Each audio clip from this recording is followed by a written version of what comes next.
Hello everyone. আজ হলো গিয়ে শনিবার। হঠাৎ কর্তামশাই বললেন পেটটা আজ ভালো যাচ্ছে না, তাই হালকা পাতলা কিছু করো, কিন্তু একেবারে টেলটেলে ঝোলও কিছু রান্না করো না। তো ওষুধ তো খাইয়েই দিলাম, সাথে ওআরএসের জলও দিলাম। আর তোমরা সকলেই তো জানো কাঁচকলা কতটা উপকারী এই সব দিনের জন্য। তাই সবজিওয়ালার থেকে 3 পিস কাঁচকলা নিয়ে নিলাম, ছোকলাগুলো ছাড়িয়ে নিলাম, ওপর নিচ কেটে রাখলাম। ছোকলাগুলো কিন্তু ফেলে দেবো না, রেখে দেবো, পরের দিন বাটা খাওয়াবো। তো কর্তামশাই দেখেই বললেন কাঁচকলা আমি একদমই খেতে পছন্দ করি না, কাঁচকলার ঝোল আমাকে দেবেই না। আমি বললাম ঠিক আছে, কাঁচকলা আজকে রান্না করছি না, যদি খুঁজে পাও তাহলে আমাকে জানিও।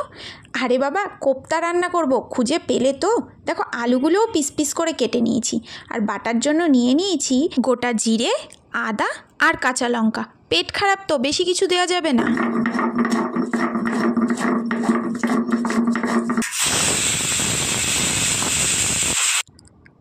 তিনটে সিটি মারার পর নামিয়ে নিলাম। সাথে কিন্তু দুটো আলু দুভাগ করে খণ্ড করে দিয়ে দিয়েছিলাম, কারণ কাঁচকলার পরিমাণে একটু কম হয়ে যেত, সেই কারণেই। আর গরম গরম নামিয়ে নিয়েছি। তোমরা চাইলে কিন্তু জানো তো খোসা দিয়েও সেদ্ধ করতে পারো, এই সময় খোসাটাকে আলাদা করে নিতে পারো। কিন্তু আমি তো বাটা করব, সেই জন্য আলাদা করে আগে থেকেই রেখে দিয়েছি। আর গরম ছিল যেহেতু, কাঁটা চামচ দিয়ে ভালো করে ম্যাশড করে নিলাম। এরপর কাঁচা লঙ্কা আর ঝিরিঝিরি করে কাটা হাফ টুকরো পেঁয়াজ নিয়ে নিয়েছি। পেঁয়াজ দিয়ে এটাকে ভালো করে মাখতে হবে হাত দিয়ে। হ্যাঁ, তার সাথে কিছু কিছু জিনিস অ্যাড করে নেব। দিয়ে দেবো এই সময়ে লবণ, একটু হলুদ, তোমরা চাইলে গোলমরিচ, জিরে গুঁড়ো, ধনে গুঁড়ো, চাট মশলা এই সময় কিন্তু অবশ্যই ব্যবহার করতে পারো। কিন্তু যেহেতু আমি পেটের কথা চিন্তা করে রান্না করছি, সেজন্য এগুলো আর দিলাম না। আর দিয়ে দিলাম একটু বেসন আর অল্প পরিমাণ চিনি। তারপর ভালো করে হাত দিয়ে মেখে এই ধরনের কোপ্তার আকার দিলাম, অনেকটা চপের মতন দেখতে হলো। এরপর কড়াই বসিয়ে দিয়ে তেল গরম করলাম। এটা কিন্তু সর্ষের তেলেই করো, তাহলে বেশ ভালো লাগবে। আর শুধুমাত্র এটা কোপ্তাকারি নয়, তোমরা চাইলে এটাকে শুধুমাত্র চপ হিসাবেও খেতে পারো, খুব সুস্বাদু লাগে কিন্তু গরম গরম যদি খেয়ে নাও। তো গরম করে নিলাম তেল গরম করে দিয়ে দেব একে একে বড়া করে রাখা এই কোপ্তাগুলোকে।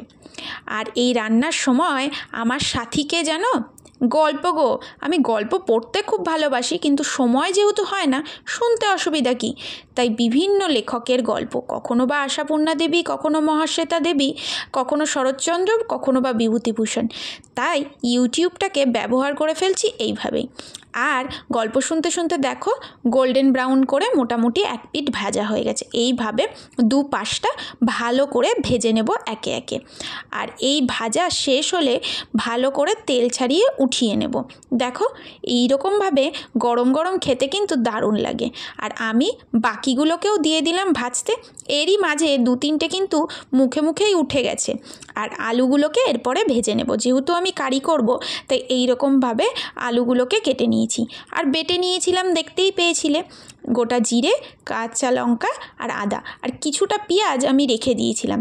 তো এই সময় তোমরা ফোড়ন হিসাবে কিন্তু শুকনো লঙ্কা, গোটা জিরে, গোটা গরম মশলা, তেজপাতা দিতেই পারো, কিন্তু আমিও সব একদমই দেবো না। পেঁয়াজের সাথে বাটা মশলাটাকে ডিরেক্টলি দিয়ে দিলাম। তো ভালো করে এই সময়ে নাড়িয়ে চাড়িয়ে নেব। আজকের আইটেম এটাই ছিল জানো তো, এটা দিয়েই 2 হাতা ভাত এক্সট্রা নিয়ে আমার কর্তামশাই খেয়েছে। আর সাথে রেখেছিলাম সজনে ফুল বেগুন আলু দিয়ে। সজনে ফুলটা আমার স্টুডেন্টের মা দিয়ে গেছিলো, আর ফুল তো বেশি দিন রাখা যায় না তোমরা জানোই, তো সেই জন্য আজকেই করে নিয়েছিলাম। দুটো ডিশই এত সুন্দর হয়েছে, 2 হাতা ভাত এক্সট্রা খেতে বাধ্য হয়েছে।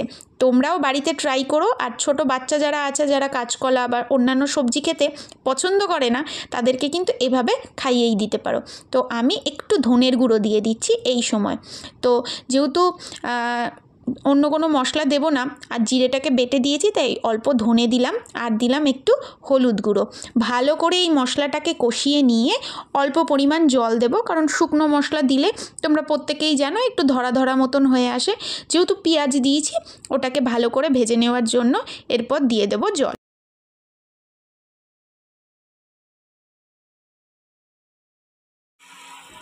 মশলার সাথে জলটা কমে এলে বা ফুটে এলে এই সময় ভেজে রাখা আলুগুলো দিয়ে দেবো কষানোর জন্য। তো আলুগুলো এই সময় দিয়ে দিলে মশলার সাথে ভালো করে মিশে যাবে, আর নুন কিংবা হলুদ কিংবা মিষ্টত্বর ভাবটা কিন্তু এই সময় ভালো করে বোঝা যাবে। তো তোমরা কারা কারা এগুলো বাড়িতে অলরেডি ট্রাই করে ফেলেছো আমাকে কিন্তু কমেন্ট করে জানিও, আর যারা ট্রাই করবে তারাও কিন্তু কমেন্ট করে জানিও ঠিক কেমন খেতে লাগছে। তো ভালো করে কষিয়ে নিয়ে আলু দিয়ে এরপরে বেশি করে ঝোল দিয়ে বসিয়ে দিলাম, কারণ কোপ্তাতে কিন্তু একটু ঝোলটা টেনে নেয়। তো দেখো আলুগুলো আমার সেদ্ধ হয়ে গেছে, ভালো করে ফুটে গেছে।